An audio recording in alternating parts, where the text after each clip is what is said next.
السلام علیکم ناظرین، کیا دنیا ایک اور بڑی جنگ کے دہانے پر کھڑی ہے؟ کیا مشرق وسطی اب ایک دہکتا ہوا آج فشاں بن چکا ہے؟ آج ہم آپ کو دکھائیں گے وہ حقائق جو شاید مین اسٹریم میڈیا نہیں بتا رہا ہے۔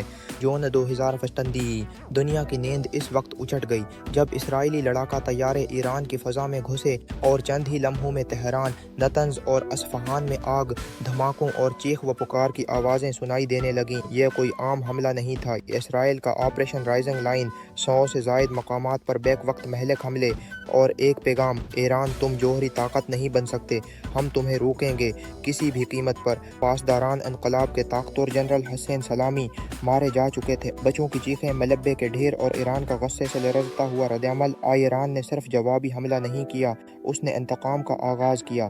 آپریشن ٹرو پرامس 50 میزائل، 100 سے زائد خودکار ڈرونز۔ تل ابیب کی رات آسمان پر شعلوں سے روشن ہو گئی، بم پناہ گاہیں بھر گئیں، سائرن بجنے لگے اور دنیا لرز اٹھی۔ ایران کے سپریم لیڈر آیت اللہ خامنہ نے کہا، یہ صرف شروعات ہے، اسرائیل کو ہم ایسا زخم دیں گے جو وہ نسلوں تک یاد رکھے گا۔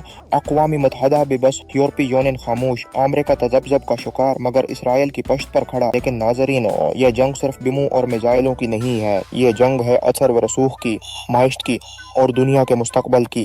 اس وقت آبنائے ہرمز، جہاں سے دنیا کا 20% تیل گزرتا ہے، تباہی کے دہانے پر ہے۔ اگر یہ راستہ بند ہو گیا تو تیل کی قیمتیں آسمان سے باتیں کریں گی اور دنیا بھر کی معیشتیں لرز جائیں گی۔ سوال یہ نہیں کہ جنگ ہو رہی ہے، سوال یہ ہے کیا یہ تیسری عالمی جنگ کی شروعات ہے؟ کہ دنیا ایک اور شام، ایک اور عراق، ایک اور غزہ بنتی جا رہی ہے؟ تو کیا انسانیت دوبارہ خون، آگ اور ملبے میں دفن ہونے جا رہی ہے؟ آج ویڈیو کو آخر تک دیکھیں کیونکہ ہم آپ کو بتائیں گے اگلا ہدف کون ہو سکتا ہے اور یہ جنگ کب، کیسے اور کہاں رکے گی یا شاید کبھی نہ رکے۔ چینل کو سبسکرائب کریں کیونکہ آنے والے دن نہایت خطرناک اور فیصلہ کن ہونے والے ہیں۔ ہم آپ کے ساتھ ہیں، سچ لانے کے لیے، آس جنگ کے پیچھے کی حقیقت بتانے کے لیے۔